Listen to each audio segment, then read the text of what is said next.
So, masarap sa pakiramdam na meron tayong peace of mind. Anything happens, it's one of our family, my family.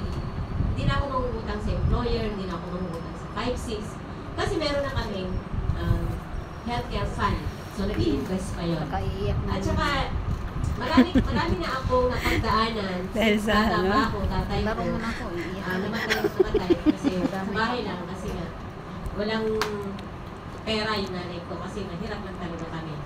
Second, yung kapatid ko, binata pa lang yung kapatid ko. 1 year na lang graduating.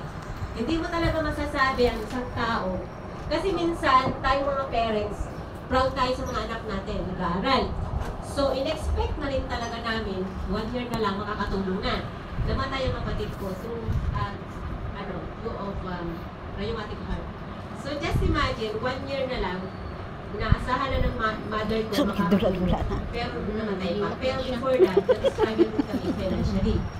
Nahiyawat na siya. Buti na lang yung ate ko nandito, nangungutang siya sa amo niya. Ako naman, may trabaho rin sa Pilipinas. Nangungutang din ako sa amo ko, sa company. So, ang hirap kapag wala talagang healthcare fund. Third reason, bakit ako nag-take action sa mga natutunan ko sa itinuro ni Ma'am Lorna. Asawa ko, 3 anak ko, nagkakasakit siya, hindi siya nakakalakad. So, ang hirap mo malimos. Although yung family niya, sa side niya, nakakatulong sa amin financially.